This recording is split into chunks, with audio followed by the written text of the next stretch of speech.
അമ്മ എന്നെ ഒരാഴ്ചയുള്ള റൂമിൽ പൂട്ടിയിട്ട് ഇനി പള്ളിയിൽ പോകണ്ടെന്നൊക്കെ പറഞ്ഞ് അവസാനം ഞാൻ അമ്മയോട് പറഞ്ഞു ഇനി പൂട്ടിയിടുകയാണെങ്കിൽ ഞാൻ എന്തെങ്കിലും ചെയ്ത് കളയും, അതുകൊണ്ട് എന്നെ പള്ളിയിൽ പോകാൻ അനുവദിക്കണമെന്ന്. എനിക്ക് മാമോസ് സ്വീകരിക്കണം, എന്തെങ്കിലും ചെയ്യാൻ പറ്റുന്നു. അപ്പം അച്ഛൻ പറഞ്ഞു മോളെ അമ്മ വരണം, അമ്മയോട് ഒന്ന് സംസാരിക്കാൻ പറയുമെന്ന് പറഞ്ഞു. വീട്ടിൽ ചോദിച്ചപ്പോൾ അമ്മ പറഞ്ഞു അമ്മയ്ക്ക് ജീവനുണ്ടെങ്കിൽ എന്തായാലും മാമോസ് ചെയ്യാൻ പറ്റത്തില്ല എന്ന് പറഞ്ഞു. ഒരു 3 മാസം കഴിഞ്ഞപ്പോഴത്തേക്ക് എൻ്റെ ചേച്ചി ഫോണിലെ മാമോസയുടെ ഫോട്ടോസൊക്കെ കണ്ടിട്ട് വീട്ടിൽ ഫുള്ള് പ്രശ്നമായി.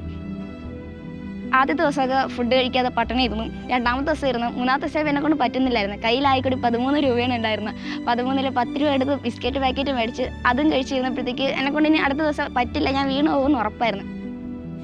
എനിക്ക് ആ ഒരു അസുഖം വന്ന് എൻ്റെ കാല് ഫുള്ള് സ്പ്രെഡായി. അപ്പോൾ ഡോക്ടർമാർ പറഞ്ഞു ശില്പ ഇനി ഒരു 3 വർഷം വിധി എഴുതി. അപ്പോൾ എൻ്റെ മനസ്സിലൊക്കെ 3 വർഷം കഴിഞ്ഞാൽ ഞാൻ ചിലപ്പോൾ ഈ ലോകത്തുനിന്ന് പോകുമല്ലേ.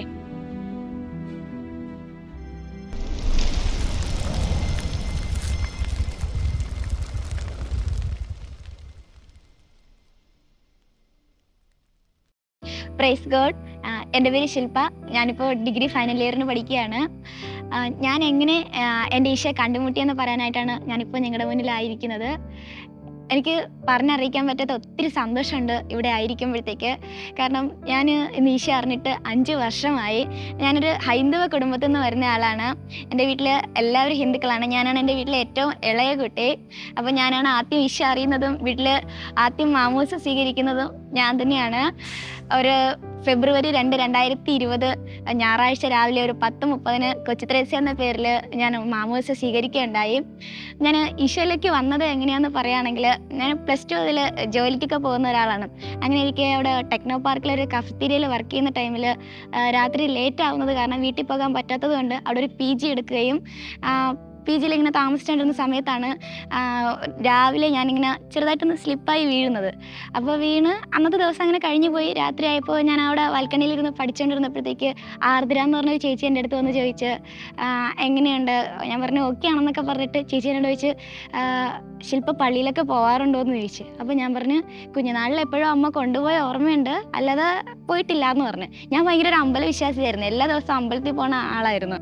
അപ്പോൾ ചേച്ചി ചോദിച്ചപ്പോൾ ഞാൻ പറഞ്ഞു വരാം, നാളെ വരാമെന്ന് പറഞ്ഞു. അപ്പോൾ ചേച്ചി കുർബാനയ്ക്ക് പോകാൻ വേണ്ടിയിട്ടാണ് എന്നെ വിളിച്ചത്. എനിക്ക് അന്ന് കുർബാന എന്താണെന്ന് അറിയത്തില്ല, ഈശോയുടെ പ്രാർത്ഥനകൾ അറിയത്തില്ല, ഈശോ കൂടി എനിക്ക് അറിയത്തില്ലായിരുന്നു.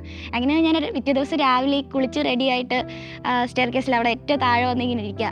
അങ്ങനെ ചേച്ചിമാരോടൊപ്പം ഞാൻ പള്ളിയിൽ പോകുന്നത്. ആർദ്ര ചേച്ചീൻ്റെ കൂടെ ഏറ്റവും ഫ്രണ്ട് ബെഞ്ചിലാണ് പോയിരിക്കുന്നത്. ചേച്ചിമാരും മുട്ടുകുത്തുന്നു, ഞാനും മുട്ടുകുത്തുന്നു, അവർ എഴുന്നേക്കുന്നു, ഞാനും എഴുന്നേക്കുന്നു. അങ്ങനെ ദിവസങ്ങൾ കടന്നുപോയി. എല്ലാ ദിവസവും ഞാൻ പരിശുദ്ധ കുർബാനയ്ക്ക് പോകുമായിരുന്നു. അങ്ങനെ ഓരോ ദിവസം കുർബാനയ്ക്ക് പോയി എനിക്ക് ഈശോയുടെ സ്നേഹം അറിയാൻ പറ്റി. കുർബാനയ്ക്ക് പോയി കഴിഞ്ഞതിന് ശേഷം ഈ മറ്റുള്ളവർ കുർബാന സ്വീകരിച്ചു വരുമ്പോൾ ഞാൻ അവരറിയാതെ അവരെ ഡ്രസ്സിൽ തൊടുമായിരുന്നു. എനിക്കും അപ്പോൾ ഈശോയെ കിട്ടുമല്ലോ എന്നുള്ള ആ ഒരു ദാഹം എനിക്കും കിട്ടാൻ തുടങ്ങിയായിരുന്നു. പിന്നെ പതിയെ ചേച്ചിമാരെനിക്ക് പ്രാർത്ഥനകൾ പഠിപ്പിച്ചു തരാൻ തുടങ്ങി. ജീസസ് യൂത്തിൻ്റെ ഓരോ പ്രോഗ്രാംസിനും പ്രെയർ ഗ്രൂപ്പിനും ഇൻ്റർസെഷൻ ഗ്യാതറിനൊക്കെ കൊണ്ടുപോകാൻ തുടങ്ങി. ബൈബിൾ വായിക്കാൻ തന്നു. അതുപോലെ വിശ്വാസ പ്രമാണം, നന്മ നിറഞ്ഞ മറിയമേ, സ്വർഗസ്ഥനായ പിതാവ് ഒക്കെ പ്രാർത്ഥന പഠിപ്പിച്ച്. അതിനുശേഷം ഇങ്ങനെ ദിവസങ്ങൾ കടന്നുപോയി. ഞാൻ ഒരു ദിവസം 2 കുർബാനയ്ക്ക് പോകാൻ തുടങ്ങി. അപ്പോൾ കുർബാന എന്ന് പറഞ്ഞാൽ എനിക്കറിയത്തില്ല എങ്ങനെയാണ് പറയേണ്ടതെന്ന് അറിയത്തില്ല. ഈശോയോട് ഒരു ദിവസമെങ്കിലും കുർബാന മുടങ്ങിയാൽ എനിക്കത് ഭയങ്കര സങ്കടമായിരുന്നു. ആ ഇടയ്ക്കാണ് എനിക്ക് അവിടുത്തെ ജോലി നഷ്ടപ്പെട്ട് എനിക്ക് തിരിച്ച് വീട്ടിലേക്ക് പോകേണ്ടി വന്നത്. വീട്ടിൽ പോയപ്പോഴത്തേക്ക് അമ്മ പറഞ്ഞു ഇനി പള്ളിയിൽ പോകാൻ പാടില്ല. അപ്പോൾ എനിക്ക് ഭയങ്കര സങ്കടമായി. കാരണം ഒരു ദിവസം 2 കുർബാനയ്ക്ക് കൂടിക്കൊണ്ടിരുന്ന എനിക്ക് പെട്ടെന്ന് ഒരു ദിവസം പോലും പള്ളിയിൽ പോകാൻ പാടില്ലെന്ന് പറഞ്ഞപ്പോൾ എന്നെ സംബന്ധിച്ചിടത്തോളം അത് വലിയൊരു ഒരു മാനസികാവസ്ഥ, ഭയങ്കര ഡൗണായ ഒരു അവസ്ഥയായിരുന്നു. അങ്ങനെ അമ്മ എന്നെ ഒരാഴ്ചയുള്ള റൂമിൽ പൂട്ടിയിട്ട് ഇനി പള്ളിയിൽ പോകണ്ടെന്നൊക്കെ പറഞ്ഞ് അവസാനം ഞാൻ അമ്മയോട് പറഞ്ഞു ഇനി പൂട്ടിയിടുകയാണെങ്കിൽ ഞാൻ എന്തെങ്കിലും ചെയ്ത് കളയും, അതുകൊണ്ട് എന്നെ പള്ളിയിൽ പോകാൻ അനുവദിക്കണമെന്ന്. അങ്ങനെ അമ്മ സമ്മതിച്ചു. ഗൂഗിളിൽ സെർച്ച് ചെയ്ത് പള്ളി കണ്ടുപിടിക്കുകയാണ്. പള്ളി കണ്ടുപിടിച്ച സമയത്ത് ആദ്യത്തെ 3 ദിവസം ഇങ്ങനെ പള്ളിയിൽ പോകുന്നു. അപ്പോൾ പള്ളി അടച്ചിട്ടേക്കാണ്. അപ്പോൾ എനിക്ക് ഭയങ്കര സങ്കടമായി. എനിക്ക് കുർബാന കിട്ടുന്നില്ലല്ലോ. കാരണം ഈശോ ഒന്ന് ആ ഒരു കുർബാനയ്ക്ക് ഇരിക്കാൻ പറ്റാത്തൊരു ഭയങ്കര ഞാൻ കരഞ്ഞുകൊണ്ടായിരുന്നു തിരിച്ച് വീട്ടിലോട്ട് പോകുന്നത്. ഒരു ഞായറാഴ്ച ഞാൻ രാവിലെ എന്തായാലും ഞായറാഴ്ചയല്ലേ ഇന്ന് കുർബാന അച്ഛനെ കാണുമെന്ന് പറഞ്ഞിട്ട് പള്ളിയിൽ പോകുമ്പോഴത്തേക്ക് ഗേറ്റ് അടച്ചിട്ടേക്കായിരുന്നു. അപ്പോൾ അന്ന് പള്ളി പൂട്ടി. അപ്പോൾ എനിക്ക് ഭയങ്കര സങ്കടമായി. ഞാൻ ഈശോയോട് പറഞ്ഞു, ഈശോയെ എന്തായാലും 6:30 മണിയായല്ലോ, ഞാൻ ഇവിടെ തന്നെ നിൽക്കും, ആരെങ്കിലും വരാതിരിക്കില്ലെന്ന്. 7 മണിയായപ്പോൾ ഗീത എന്ന് പറഞ്ഞ ഒരു ആൻറ്റി വരികയും അപ്പോൾ ആരാന്ന് വെച്ചാൽ ശില്പയിൽ നിന്നൊക്കെ പറയും. പിന്നെ പള്ളിയിലോട്ട് അച്ഛൻ വരുന്നതും പിന്നെ കുർബാനയുടെ ടൈം എപ്പോഴാന്ന് പറഞ്ഞ് എല്ലാ ദിവസവും ഒരു ദിവസം പോലും മുടങ്ങാതെ അന്ന് മുതൽ എനിക്ക് കുർബാനയ്ക്ക് പോകാൻ പറ്റി. കുർബാനയ്ക്ക് പൊയ്ക്കൊണ്ടിരുന്ന സമയത്ത് എൻ്റെ പെട്ടെന്ന് മനസ്സിൽ എനിക്ക് ധ്യാനിക്കാൻ പോകണമെന്നൊക്കെ തോന്നി. പക്ഷേ എനിക്ക് ധ്യാനം എന്താണെന്നൊന്നും അറിയത്തില്ല, ചുമ്മാ മനസ്സിലങ്ങോട്ട് തോന്നി ഒരു ദിവസം ധ്യാനിക്കാൻ പോയാൽ കൊള്ളാമെന്ന്. അങ്ങനെ അച്ഛനോട് ചോദിച്ചു, അച്ഛ ഇവിടെ എവിടെയെങ്കിലും ധ്യാനമുണ്ടോ, എനിക്ക് ധ്യാനിക്കാൻ പോകണം, പക്ഷേ പൈസ ഇല്ല, വീട്ടിൽ നിന്ന് വിടുമെന്ന് ഒരു പ്രതീക്ഷയില്ല. അപ്പോൾ അച്ഛൻ പറഞ്ഞ് ഇവിടെ തിരുവനന്തപുരത്ത് ഒരു ധ്യാന കേന്ദ്രമുണ്ട്, അവിടെ വന്ന് മോള് കൂടിക്കോ, അമല ധ്യാന കേന്ദ്രം, അവിടെ വന്ന് കൂടിക്കോ എന്ന് പറഞ്ഞ്. അങ്ങനെ അച്ഛൻ തന്നെ വണ്ടിക്കൂലിക്ക് പൈസയൊക്കെ തന്ന് അമ്മയുടെ പെർമിഷനോടുകൂടി ധ്യാനത്തിന് പോവുക. ധ്യാനത്തിൻ്റെ അവസാന ദിവസം ഒരു ചേച്ചീൻ്റെ മാമോസ ഉണ്ടായിരുന്നു. അപ്പോൾ ആ ചേച്ചി കല്യാണം കഴിക്കാൻ വേണ്ടി കൺവേർട്ട് ചെയ്യുന്നതാണ്. അത് കണ്ടപ്പോൾ എനിക്ക് ഒത്തുകൂടി ആഗ്രഹം, എനിക്കും വിഷയം സ്വീകരിക്കണം, എനിക്ക് പറ്റുന്നില്ലല്ലോ എന്ന് ഭയങ്കര സങ്കടമായി. അപ്പോൾ ഓരോ ദിവസം കരച്ചിൽ മാത്രമേ ഉണ്ടായിരുന്നുള്ളൂ. അങ്ങനെ ധ്യാനം എല്ലാം കഴിഞ്ഞ് ഞാൻ അച്ഛനോട് പറഞ്ഞു, അച്ഛ എനിക്ക് മാമോസ സ്വീകരിക്കണം, എന്തെങ്കിലും ചെയ്യാൻ പറ്റുന്നു. അപ്പം അച്ഛൻ പറഞ്ഞു, മോളെ അമ്മ വരണം, അമ്മയോട് ഒന്ന് സംസാരിക്കാൻ പറയുമെന്ന് പറഞ്ഞു. വീട്ടിൽ ചോദിച്ചപ്പോൾ അമ്മ പറഞ്ഞു, അമ്മയ്ക്ക് ജീവനുണ്ടെങ്കിൽ എന്തായാലും മാമോസ ചെയ്യാൻ പറ്റത്തില്ല എന്ന് പറഞ്ഞു. അപ്പോൾ പിന്നെയും കരച്ചിലായി. ഞാൻ പ്രാർത്ഥിക്കാൻ തുടങ്ങി. ഒരു ദിവസം 1 മണിക്കൂർ കൂടുതലൊക്കെ പ്രാർത്ഥിക്കുമായിരുന്നു. ശരിക്കും എന്താ പ്രാർത്ഥിക്കുന്നതെന്ന് അറിയത്തില്ല. ബൈബിൾ വായിക്കും, പിന്നെ മാതാവിൻ്റെ ഒരു കുഞ്ഞു രൂപമുണ്ട്, അത് മുമ്പായിരുന്നു. ഇങ്ങനെ ഞാൻ മനസ്സിൽ എനിക്ക് തോന്നുന്നതല്ല, ഞാൻ ഇങ്ങനെ പ്രാർത്ഥിച്ചുകൊണ്ടിരിക്കുമായിരുന്നു. അങ്ങനെ വീണ്ടും ഞാൻ അമ്മയോട് സംസാരിച്ചപ്പോൾ അമ്മ വീണ്ടും അത് തന്നെ പറഞ്ഞു, അമ്മയ്ക്ക് ജീവനുണ്ടെങ്കിൽ പറ്റത്തില്ല എന്ന് പറഞ്ഞു. അപ്പോൾ ഞാൻ അമ്മയോട് തിരിച്ചു പറയാൻ തുടങ്ങി, അമ്മയ്ക്ക് എന്നെയാണോ വലുത്, അമ്മയുടെ വാശിയാണോ വലുതെന്ന് പറഞ്ഞു. അവസാനം അമ്മ എൻ്റെ വാശിക്ക് വഴങ്ങി അച്ഛനോട് വന്ന് സംസാരിക്കുന്നു. അങ്ങനെ മാമോസിക്ക് വേണ്ടിയിട്ട് അച്ഛൻ പറഞ്ഞ് വക്കീലിൻ്റെ നിന്നൊക്കെ എഴുതി മേടിക്കണം എന്നൊക്കെ പറഞ്ഞ് അങ്ങനെ എല്ലാം എഴുതി മേടിച്ച് പേപ്പറെല്ലാം സെറ്റ് ചെയ്ത് പള്ളിയിൽ കൊണ്ടുകൊടുത്ത്. അപ്പോൾ അതും കൊണ്ട് അരമണിക്ക് പോയി പിതാവിൻ്റെ നിന്ന് സൈൻ മേടിക്കണമായിരുന്നു. അന്നത്തെ ടൈമിൽ ഇപ്പോൾ 2020 ആ ടൈമിൽ ഓൺലൈൻ അല്ലായിരുന്നു. അപ്പോൾ ഞാൻ നേരിട്ട് പോകണമായിരുന്നു. അങ്ങനെ അമ്മയോട് ചോദിച്ചപ്പോൾ അമ്മ പറഞ്ഞു വരത്തില്ലെന്ന് പറഞ്ഞു. എൻ്റെ ജീവിതത്തിൽ ആദ്യമായിട്ട് ഞാൻ ഒറ്റയ്ക്ക് ട്രെയിൻ കയറുന്നത്, ചങ്ങനാശ്ശേരിക്ക് പോകുന്നത് രാത്രി 12 മണിക്ക് ആദ്യത്തെ സംഭവമായിരുന്നു. ശരിക്കും അത് ഈശോ കൂടെ നയിച്ചതാണ്. കാരണം എനിക്ക് സ്ഥലം അറിയത്തില്ല, ഒന്നും അറിയത്തില്ലായിരുന്നു. ഈശോ എന്നെ കൊണ്ടുപോകുമായിരുന്നു, പരിപാലിച്ച് എൻ്റെ കൈ പിടിച്ച് കൊണ്ടുപോകുന്ന ഒരു ദിവസമായിരുന്നു. അന്ന് എല്ലാ പേപ്പറും സെറ്റ് ചെയ്ത് തിരിച്ച് അച്ഛൻ്റെ ഒന്ന് കൊണ്ടു കൊടുത്തപ്പോൾ എനിക്ക് ഭയങ്കര സന്തോഷമായി. കാരണം എനിക്ക് ഈശോ സ്വീകരിക്കാൻ പറ്റാൻ പോകുകയാണെന്നല്ലോ, ആ ഡേറ്റ് ഇങ്ങനെ അടുത്ത് വരികയാണല്ലോ എന്ന്. അപ്പം പെട്ടെന്നിരിക്കുകയാണ് അമ്മ പറയാം വീട് മാറാൻ പോകാമെന്ന്. അപ്പോൾ മനസ്സിലായി വീട് മാറിക്കഴിഞ്ഞാൽ ഇനി മാമോസ് നടക്കത്തില്ല, കാരണം മാറുന്ന സ്ഥലത്ത് അടുത്ത് പള്ളിയൊന്നുമില്ല. അപ്പോൾ എനിക്ക് ഭയങ്കര സങ്കടമായി. അങ്ങനെ അച്ഛനോട് പറഞ്ഞു, അച്ഛാ പെട്ടെന്ന് മാമോസിക്ക് ഡേറ്റ് എടുക്കാൻ പറ്റുമോ, വീട് മാറുകയാണ്. അപ്പോൾ അച്ഛൻ പറഞ്ഞു, മോളെ കുറേ പഠിക്കാനുണ്ട്. അപ്പോൾ ഒരു ബുക്കൊക്കെ തന്നിട്ടുണ്ടായിരുന്നു. അപ്പോൾ ഞാൻ പറഞ്ഞു, അച്ഛൻ എനിക്ക് പ്രാർത്ഥനകളൊക്കെ അറിയാം, അച്ഛനാണ് ഏത് വേണമെങ്കിലും ചോദിച്ചോ, ഞാൻ പറയാം. അപ്പോൾ ഞാൻ പിന്നെയും അച്ഛനോട് കൂടി ഇത് തന്നെ പറയാൻ തുടങ്ങി. അപ്പോൾ അച്ഛൻ പറഞ്ഞു ഡേറ്റ് എടുക്കാം, അടുത്ത മാസം അതായത് ഫെബ്രുവരി 2-ാം തീയതി 2020 മാമോസ് നടത്താം, പക്ഷെ അമ്മ ഉണ്ടായിരിക്കണം എന്ന് പറഞ്ഞു. അങ്ങനെ അമ്മയോട് പറഞ്ഞപ്പോഴത്തേക്ക് അമ്മ പറഞ്ഞ് അമ്മ വരത്തില്ല എന്ന്. അങ്ങനെ ഞാൻ അമ്മയോട് പറഞ്ഞു, അമ്മ വന്നില്ല ഈ വീട് വിട്ട് ഞാൻ എവിടെയെങ്കിലും പോകും, വന്നേ പറ്റുള്ളൂ എന്ന് പറഞ്ഞു. അപ്പം അമ്മ പറഞ്ഞു, അമ്മ വരാം, പക്ഷേ ചേച്ചി അറിയരുതെന്ന് പറഞ്ഞു. അങ്ങനെ ഒക്കെ സമ്മതിച്ച് ഞാൻ അമ്മ മാമോസിക്ക് വരുന്നത്, അതായത് ധ്യാനത്തിൻ്റെ അവസാന ദിവസമായിരുന്നു എൻ്റെ മാമോസ് നടത്തുന്നത്. വെഞ്ഞാറമൂട് അമല ധ്യാന കേന്ദ്രത്തിൽ വെച്ചിട്ട് തന്നെയായിരുന്നു മാമോസ് നടക്കുന്നത്. അപ്പോൾ അമ്മ രാവിലെ വരുന്നു. അങ്ങനെ രാവിലെ 10:30 മാമോസ്, അത് കൊച്ചു ത്രേസ്യ എന്ന പേരിൽ മാമോസ് സ്വീകരിക്കുന്നത്. ആദ്യമായിട്ട് ഈശോ സ്വീകരിക്കാനുള്ള ഒരു ഭാഗ്യം അന്ന് എനിക്കുണ്ടായി. ശരിക്കും പറഞ്ഞാൽ കർത്താവായ ദൈവം ആണ് എൻ്റെ ബലം എന്ന് പറഞ്ഞാൽ ഹബക്കൂക്ക് 3:19 ശരിക്കും എൻ്റെ ജീവിതത്തിലെ പ്രാവർത്തികമായ ഒരു ദിവസം തന്നെയാണ്. അതിനുശേഷം ഭയങ്കര സന്തോഷത്തിൻ്റെ നാളുകളായിരുന്നു. ഓരോ ദിവസം പോകുമ്പോൾ എനിക്കത് എങ്ങനെ എക്സ്പ്രസ് ചെയ്യണമെന്ന് അറിയത്തില്ല. ഈശോ കൂടെ നയിച്ചു പോയി.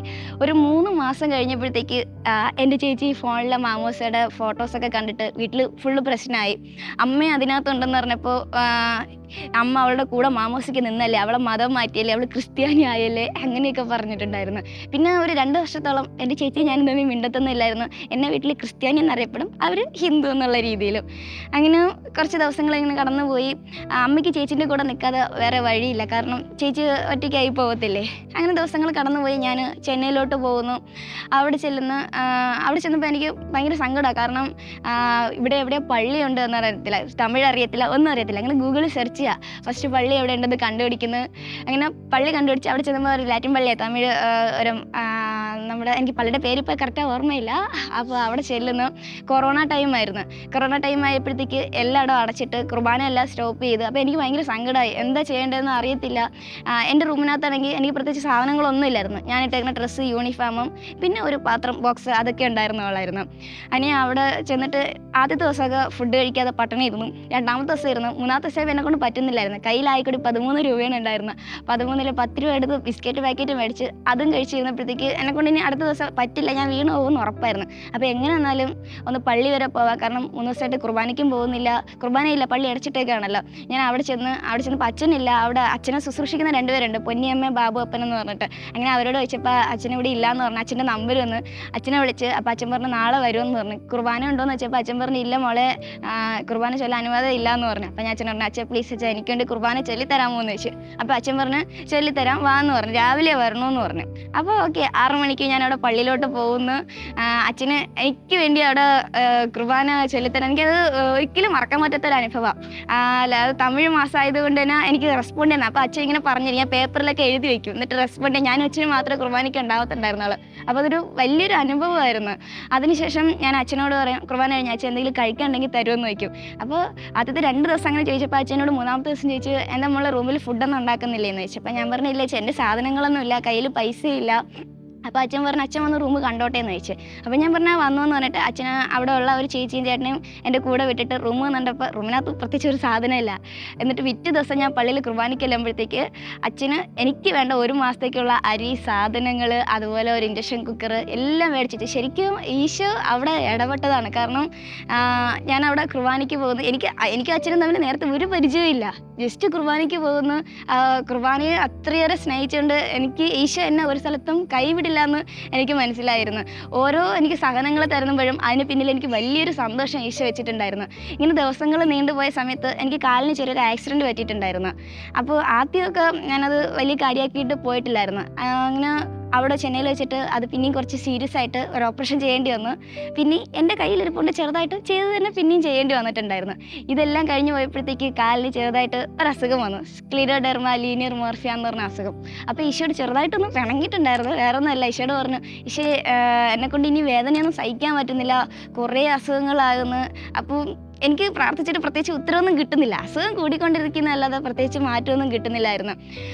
ശരിക്കും എൻ്റെ ഓരോ സഹനങ്ങൾ എൻ്റെ അമ്മേനെയും ചേച്ചീനെയും ഈശോയിൽ അടുപ്പിച്ചു വന്നാണെങ്കിൽ എനിക്ക് പറയാൻ പറ്റും. കാരണം എനിക്ക് ആ ഒരു അസുഖം വന്ന് എൻ്റെ കാല് ഫുൾ സ്പ്രെഡായി. അപ്പോൾ ഡോക്ടർമാർ പറഞ്ഞു ശില്പ ഇനി ഒരു 3 വർഷം വിധി എഴുതി. അപ്പോൾ എൻ്റെ മനസ്സിലാക്കി 3 വർഷം കഴിഞ്ഞാൽ ഞാൻ ചിലപ്പോൾ ഈ ലോകത്തുനിന്ന് പോകുമല്ലേ. അപ്പോൾ അമ്മ എന്നോട് പറഞ്ഞു നിനക്ക് ഈ അസുഖം ഈശോ എടുത്ത് മാറ്റുകയാണെങ്കിൽ ഞാൻ ഈശോയെ വിശ്വസിക്കുന്നത്. കാരണം അമ്മയുടെ വായിന്ന് ഒരിക്കലും വീഴാത്തൊരു സംഭവമാണ് അത്. അങ്ങനെ ഞാൻ പറഞ്ഞ് ഓക്കെ അമ്മ പ്രാർത്ഥിച്ചു. പക്ഷേ എനിക്ക് വിശ്വാസമൊന്നുമില്ലായിരുന്നു. കാരണം ഞാൻ ഓൾറെഡി ഒരു ടൈം ആയപ്പോൾ ഭയങ്കരമായിട്ട് അവശതയായി, എന്നെക്കൊണ്ടൊന്നും പറ്റാത്ത രീതിയായി. കാരണം മരുന്നുകൾക്കൊക്കെ ഭയങ്കരമായിട്ട് ഓപ്പോസിറ്റ് റിയാക്ഷൻ ചെയ്യാൻ തുടങ്ങിയായിരുന്നു. അങ്ങനെ ഒരു ടൈം ഹോസ്പിറ്റലിൽ അഡ്മിറ്റ് ചെയ്യുന്നു. ഡോക്ടർ ടെസ്റ്റ് എല്ലാം ചെയ്യുമ്പോഴത്തേക്ക് അത് ശരിക്കും ഭയങ്കര ഒരു മിറാക്കിളാണ്. ഈ അസുഖത്തിന് പ്രത്യേകിച്ച് മരുന്ന് കണ്ടുപിടിച്ചിട്ടില്ല, സ്പ്രെഡ് ചെയ്യാതിരിക്കാം എന്നൊരു മാത്രമേ ഉണ്ടായിരുന്നുള്ളൂ. എനിക്ക് ആ ശരീരത്തിൽ അങ്ങനെ ഒരു രോഗാവസ്ഥ ഇല്ല എന്ന് ഡോക്ടർമാർ വിധി എഴുതി. അതിൻ്റെ റിപ്പോർട്ട് തന്നിട്ടുണ്ട്, ഇപ്പോഴും കയ്യിലിരിപ്പുണ്ട്. ഞാൻ കാരണം ശരിക്കും ക്യൂറബിൾ ആകാത്ത ഒരു അസുഖം ഈശോ എടുത്ത് മാറ്റി. ആ ഒരു അസുഖം മാറ്റിക്കൊണ്ട് തന്നെ ഒരു 40% വിശ്വാസം എൻ്റെ അമ്മയ്ക്ക് വന്നു. അപ്പോൾ എനിക്ക് ഭയങ്കര സന്തോഷം. പക്ഷെ അമ്മ പള്ളിയിലൊന്നും വരത്തില്ല, പ്രാർത്ഥിക്കാൻ തുടങ്ങി, ജപമാല ചെല്ലാൻ തുടങ്ങി, എന്നോടൊപ്പം ഇരുന്ന് ബൈബിളൊക്കെ വായിക്കാൻ തുടങ്ങി. അപ്പോൾ ചേച്ചി എതിർപ്പായിരുന്നു, അമ്മ അവളവിടെ ക്രിസ്ത്യാനിയാകാൻ പോകുവാണോ എന്നൊക്കെ ചോദിച്ചിട്ട്. അപ്പോൾ അമ്മ പറഞ്ഞു ഇല്ല, മോളുടെ സമ്മതം ഇല്ലാതെ ഞാൻ ഒരിക്കലും ഈശോ എടുത്ത് പോകത്തില്ല, പക്ഷേ ഞാൻ അവളെ കൂടെ ഇരുന്ന് പ്രാർത്ഥിക്കാൻ അതിന് തടസ്സം നിൽക്കരുതെന്നൊക്കെ പറഞ്ഞു. എന്നിട്ട് ഓക്കെ എന്നൊക്കെ പറഞ്ഞ് ഇങ്ങനെ കുറച്ച് നാൾ മുമ്പോട്ട് പോയിക്കൊണ്ടിരുന്നപ്പോഴത്തേക്കാണ് ചേച്ചിയുടെ സ്വഭാവത്തിൽ ഇങ്ങനെ കുറച്ച് വ്യത്യാസമൊക്കെ വന്നപ്പോഴത്തേക്ക് ഞാൻ അമ്മയോട് പറഞ്ഞു അമ്മ എൻ്റെ കൂടെ ഒന്ന് പള്ളിയിൽ വാ, നമുക്ക് അവിടെ അച്ഛനോട് സംസാരിച്ചാൽ എന്തെങ്കിലുമൊക്കെ വ്യത്യാസം ഉണ്ടാവുമെന്ന്. അപ്പം അമ്മ പറഞ്ഞ് നീ മനഃപൂർവ്വം എന്നെ ഇവിടുന്ന് അന്നൊരു ഓണ ദിവസമായിരുന്നു എന്നെ മാറ്റാൻ വേണ്ടിയിട്ട് കൊണ്ടുപോയി. ഞാൻ പറഞ്ഞ അല്ല അമ്മ ലേറ്റ് ആവും, ഞാൻ അമ്മ തിരിച്ച് കൊണ്ടാക്കിക്കോളാം എന്ന് പറഞ്ഞു. അങ്ങനെ ഞാൻ അമ്മയും കൊണ്ട് ജോഷിയത്തിൻ്റെ അടുത്തേക്ക് കാണാൻ പോവുകയാണ്. അപ്പോൾ അച്ഛനായിട്ട് പ്രാർത്ഥിച്ച് അച്ഛനൊരു ഉപ്പി വെഞ്ചരിച്ച വെള്ളം തന്നിട്ട് പറഞ്ഞു ഇത് ചേച്ചി അറിയാതെ ചേച്ചി കുടിക്കുന്ന വെള്ളത്തിൽ ഒഴിച്ചെടുക്കാൻ പറഞ്ഞു. ചേച്ചി എല്ലാ ദിവസവും ഇങ്ങനെ രാത്രി വെള്ളം കുടിക്കും. അങ്ങനെ കുറച്ച് ഒരാഴ്ച കഴിഞ്ഞപ്പോൾ ചേച്ചിയുടെ സ്വഭാവത്തിൽ ഭയങ്കരമായിട്ട് മാറ്റം വരാൻ തുടങ്ങി. ചേച്ചി ഇങ്ങടേക്ക് ആവശ്യപ്പെട്ടു എന്നെയും കൂടി ഒന്ന് പള്ളിയിൽ കൊണ്ടുപോകുന്നു. ശരിക്കും അത് ഭയങ്കര ഒരു മിറാക്കിളായിരുന്നു. കാരണം ഒരിക്കലും ഈശോ ഭയങ്കരമായിട്ട് തള്ളിപ്പറഞ്ഞ് എതിർത്ത ഒരു വ്യക്തിയായിരുന്നു എൻ്റെ ചേച്ചി. അപ്പോൾ ആ ചേച്ചി തന്നെ എൻ്റെ അടുത്ത് പറഞ്ഞ് എന്നെയും കൂടി ഒന്ന് പള്ളിയിൽ കൊണ്ടുപോകുമെന്ന് പറഞ്ഞിട്ട് പിറ്റേ ഞായറാഴ്ച ചേച്ചി ഞാനും അമ്മയും ഒരുമിച്ച് പള്ളിയിലോട്ട് പോകുന്ന ഒരു ദിവസം വന്നത്. അത് ശരിക്കും എന്താ പറയുന്നില്ല, കാരണം ഈശോ ശരിക്കും ആ ഒരു ഈശോയുടെ തിരുരക്തം കൊണ്ട് ചേച്ചിനെ കഴുകി വിശദീകരിച്ച് നമ്മുടെ പള്ളിയിലേക്ക് കൊണ്ടുവരുമായിരുന്നു. പള്ളിയിൽ വന്ന് ഓരോ ദിവസം കഴിഞ്ഞ് ചേച്ചി ഈശോയിട്ട് അടുക്കാൻ തുടങ്ങി. എനിക്കൊന്ന് ഞാൻ ഒറ്റ പ്രാവശ്യം സമ്പൂർണ്ണ ബൈബിൾ വായിച്ചിട്ടുള്ളൂ. എൻ്റെ ചേച്ചി 2 പ്രാവശ്യം സമ്പൂർണ്ണ ബൈബിൾ വായിച്ചിട്ടുണ്ട്. ചേച്ചിക്ക് ഒത്തിരി വചനങ്ങളൊക്കെ കാണാതെ അറിയാം. നമ്മൾ എന്തെങ്കിലും വചനമൊക്കെ ചോദിച്ചാൽ ചേച്ചി പെട്ടെന്ന് എല്ലാം പറയും. വീട്ടിൽ ഞാനാണ് ക്രിസ്ത്യാനിയെങ്കിലും എന്നേക്കാൾ ഏറ്റവും കൂടുതൽ പ്രാർത്ഥിക്കുന്നത് എൻ്റെ ചേച്ചിയാണ്. അതിനുശേഷം ഇങ്ങനെ ദിവസങ്ങൾ കടന്നു പോകുമ്പോഴത്തേക്കാണ് എനിക്കിങ്ങനെ ഓരോ അസുഖങ്ങൾ വരാൻ തുടങ്ങി. എൻ്റെ ഓരോ അസുഖങ്ങൾ വരുന്നതനുസരിച്ച് എൻ്റെ അമ്മയും ചേച്ചിയും ഈശോയിലേക്ക് അടുക്കാൻ തുടങ്ങി. എൻ്റെ സഹനങ്ങളാണ് ഇന്ന് എൻ്റെ അമ്മയും ചേച്ചിയും ഈശോയിലേക്ക് അടുക്കാനായിട്ട് കാരണമായത്. ഞാൻ മാമോദിസ സ്വീകരിച്ച് 4 വർഷം കഴിഞ്ഞപ്പോഴത്തേക്ക് എൻ്റെ അമ്മയ്ക്ക് മാമോദിസ സ്വീകരിക്കാനായിട്ട് പറ്റി. കഴിഞ്ഞ വർഷം 2024 ഡിസംബർ 19 അമ്മ അമല എന്ന പേരിൽ മാമോദിസ സ്വീകരിക്കട്ടായി. ഇപ്പോൾ എൻ്റെ ചേച്ചി മാമോദിസയുടെ പ്രോസസ്സിങ് എല്ലാം നടന്നുകൊണ്ടിരിക്കുകയാണ്. അപ്പോൾ ഒരു ഭയങ്കര ഒരു സന്തോഷമാണ്. കാരണം എന്നെ എല്ലാവരും എതിർത്തിരുന്ന ടൈമിൽ ഭയങ്കരമായിട്ട് ഈശോയിലേക്ക് പോകാൻ പാടില്ല, നീ അവിടെ പോകരുത്, നിനക്കിങ്ങനെ ഓരോ അസുഖങ്ങൾ വരുന്നത് നീ പള്ളിയിൽ പോകുന്നതുകൊണ്ടാണ് എന്നൊക്കെ എല്ലാവരും പറഞ്ഞായിരുന്നു. പക്ഷേ ഇന്ന് എനിക്ക് ഭയങ്കര സന്തോഷം. ഞാൻ അമ്മയോട് ചോദിക്കും, അമ്മേ എനിക്കിപ്പോൾ എന്നും പെട്ടെന്ന് എന്തെങ്കിലും പറ്റി ഞാൻ മരിച്ചു പോയാൽ ആൾക്കാരെല്ലാം ഇതുപോലെ പറഞ്ഞാൽ അമ്മ എന്ത് ചെയ്യുന്നത്? അപ്പം അമ്മ പറയും, ഈശോ വിളിച്ചാൽ ഞാൻ ഒരിക്കലും സങ്കടപ്പെടത്തില്ല. കാരണം ഈശോ തന്ന ജീവനാണെങ്കിൽ ഈശോയ്ക്ക് മാത്രം അത് എടുക്കാൻ അധികാരമുള്ളൂ. അതുകൊണ്ട് ഞാൻ ഭയങ്കര ഹാപ്പി ആയിരിക്കും എന്ന് പറഞ്ഞ്. ഒരമ്മ അങ്ങനെ പറയത്തില്ല. പക്ഷേ എനിക്കത് കേട്ടപ്പോൾ ഭയങ്കര സന്തോഷമായി. കാരണം വിശുദ്ധ കുർബാനയോട് അത്രയേറെ ചേർന്ന് നിന്നുകൊണ്ടാണ് ഈശോയോട് എനിക്ക് അത്രയേറെ സ്നേഹിക്കാൻ പറ്റിയത്. ഈശോ എനിക്ക് ഒത്തിരിയേറെ സഹനങ്ങൾ തന്നിട്ടുണ്ടെങ്കിൽ ഈശോ എന്നെ അത്രയേറെ സ്നേഹിക്കുന്നതെന്ന് എനിക്ക് ഉറപ്പാണ്. എന്നെ മാത്രമല്ല എൻ്റെ അമ്മയും ചേച്ചീനെയൊക്കെ. ഈശോയ്ക്ക് എന്നെയും എൻ്റെ അമ്മയും ചേച്ചിയൊക്കെ ഈശോയിലേക്ക് അടുപ്പിച്ചതിന് 1000 നന്ദി.